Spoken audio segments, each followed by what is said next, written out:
So you're fighting to make it into the fantasy basketball playoffs. You're looking on the waiver wire, and after the last trade deadline, things are super wonky and confusing. In this episode, we're going to make things right and give you the players you need to pay attention to for week 17 of the NBA season. We believe every NBA fan that plays fantasy football should also play fantasy basketball. If it's your first time here, I am Robin Marks, your personal fantasy basketball analyst. I've worked with Roto World, NBC Sports. I've worked for #basketball, and now I work for you. We're giving away this PSA 9 Darius Garland rookie card. To enter to win, all you have to do is just leave a comment on the YouTube version of this episode, and we're going to randomly select a winner at the end of the month. So the trade deadline was off the hook. When I tell you, we had so many moves made. I believe there were more transactions and players leaving teams than ever in history. I think it was 60-something moves. It was wild, y'all. Like, my phone was going off crazy. At one point, my wife was like, "Who is Shams and why is she texting you at 12 a.m.? I'm just joking. With that being said, we're going to go through some players that maybe some folks aren't talking about. There are a few folks in the rapid fire waiver wire segment that you've probably heard a lot, but I tried to find some names that weren't rostered all over the place and might be available. So let's jump right into it. The first player I want to talk about is a player that over the last couple of weeks has been really, really coming into his own from the Utah Jazz, Isaiah Collier. Isaiah Collier is just rostered in 15.1% of ESPN leagues. Let that sink in. Over the last 7 days, he's averaging 32.5 minutes per game. Yes. 12.8 points. Yes. 4.0 rebounds. That's okay. But check this out. Lean in for this one. 10.8 assists per game. Your man is cooking with hot bacon grease. Also, 0.8 steals, a half a block. Not too impressive, but his turnovers for a point guard, pretty low, 2.3 turnovers per game. I have some notes here that I want to share with you that I grabbed from RotoWire. Big shout out to the folks over there. Collier in his last game totaled 5 points, which is not sexy, right? And he didn't shoot that well. 1 for 5 from the field, 0 for 2 from three-point range. But check this out. He had a team-high 9 assists. Come on, man. 5 rebounds and 2 blocks. He played 29 minutes. You know what we say. Once you see people, especially in a points league format, you see people's numbers start to go up in terms of the minutes played. The fantasy production is not far behind. There's a little more. He did struggle from the field, like I said, but he's carved out a significant role with the Jazz while dishing out assists at an efficient rate. He's averaged 11.4 points, 8.3 assists, 3.6 rebounds, 1 steal across 30 minutes in his last 10 appearances and his last 9 starts.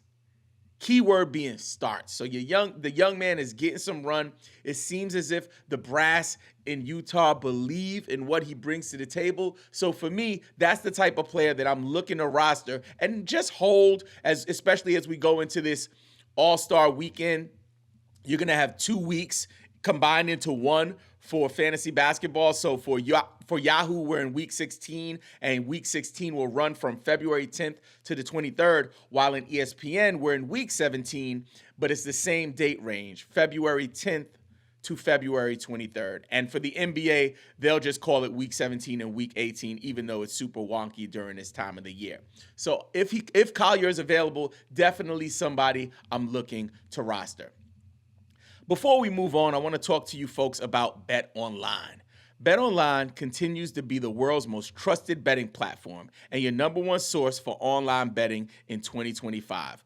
Whether you're a seasoned fan or a first-time bettor, BetOnline is your ultimate game day companion. With the largest selection of odds on everything from football, the NBA, college basketball, to NHL and UFC, BetOnline is the number one sports betting source for the new year. from touchdowns to three-pointers and hat tricks, BetOnline has you covered on every game, every play, and every win.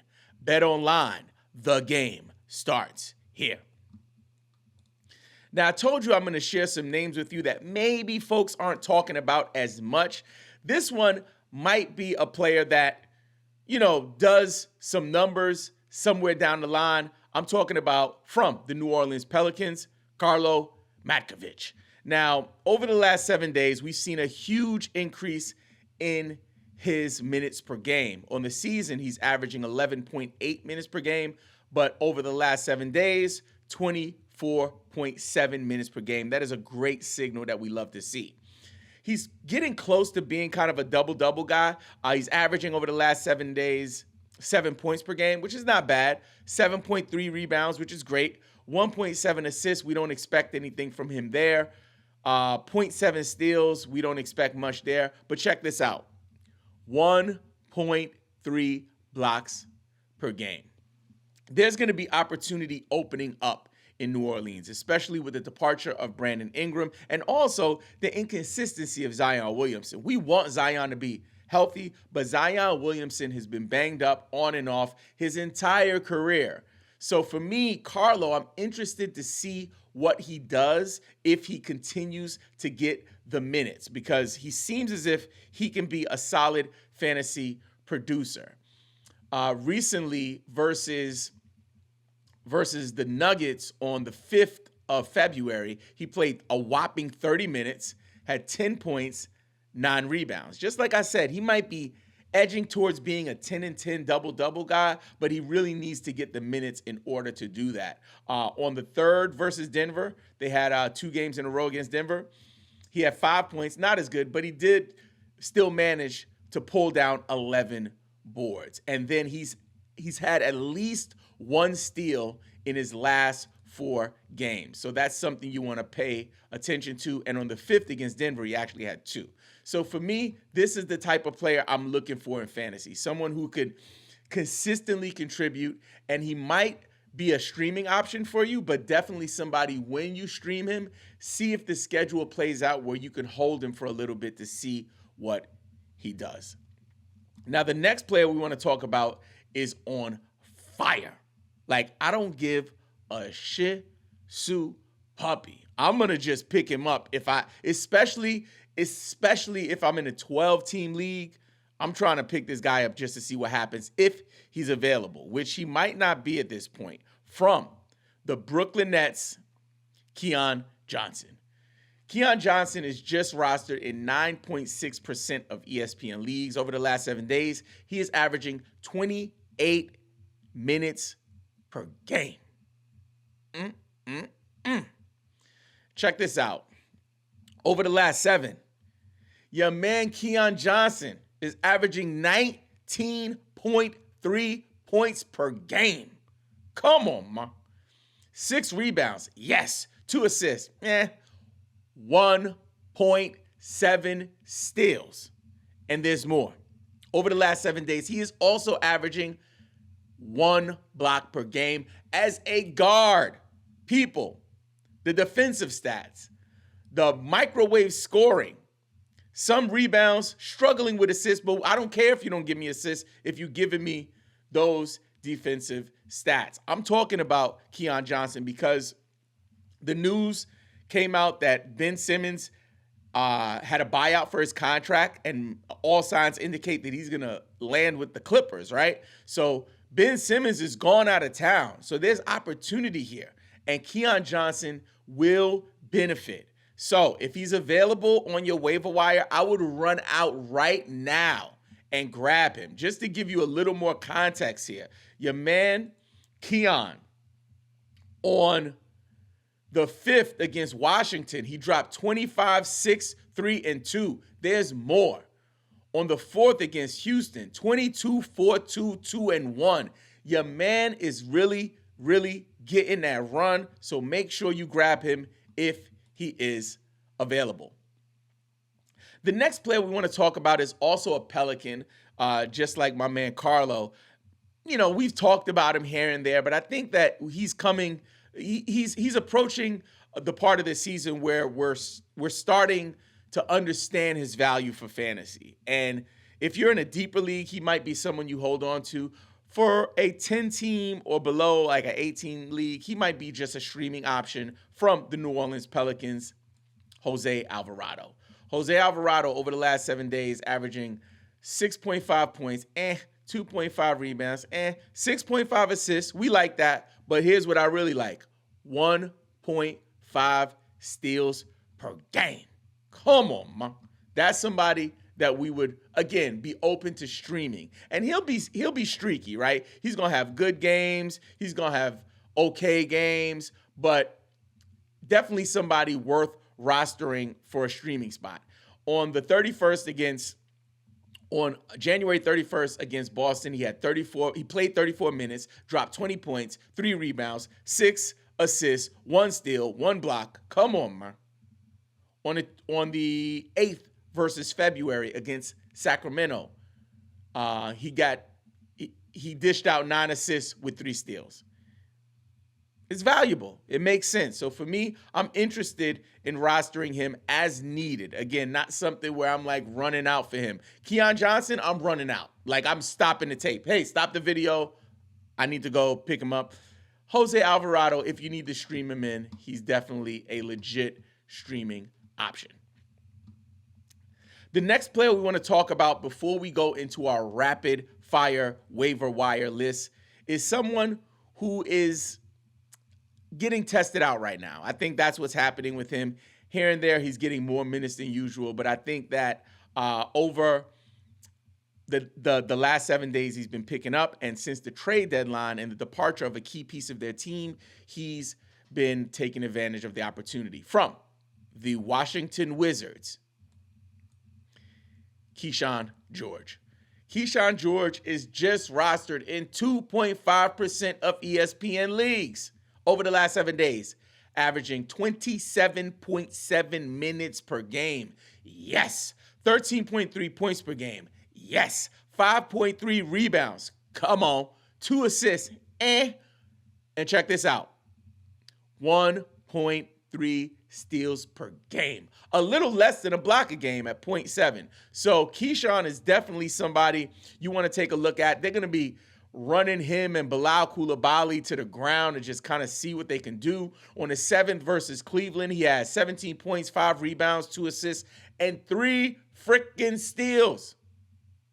Huh? You can't buy that at Walmart. We're not buying anything at Walmart right now anyway, but that's another video. On the 5th against Brooklyn, played 30 minutes. Yes. 17 points. Come on. 7 rebounds. What? And 3 assists.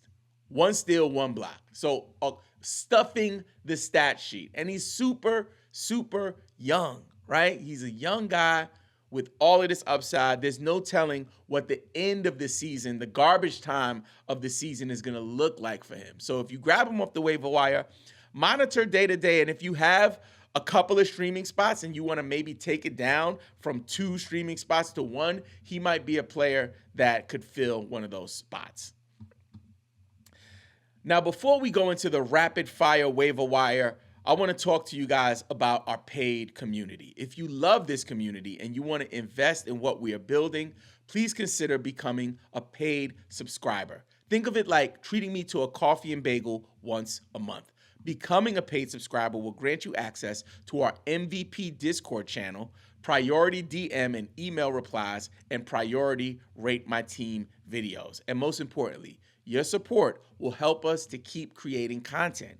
You're not obligated or expected to pay anything to be a part of this community. Everyone is welcome. There is no charge. Don't get it twisted. But there are expenses associated with running this operation, and your support will help us keep this going for years to come. To get started, visit BelieveInFantasy.com, enter your email, and select the level of support that works best for you.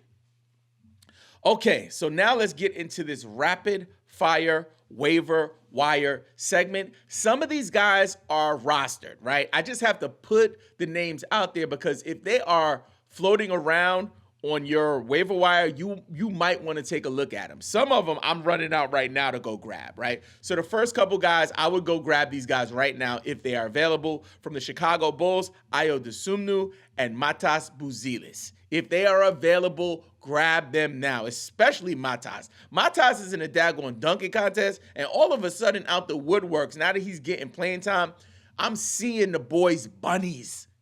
He got hops, y'all. So for me, I'm interested in him if he's available. He's not available in any of my leagues. Go figure, right?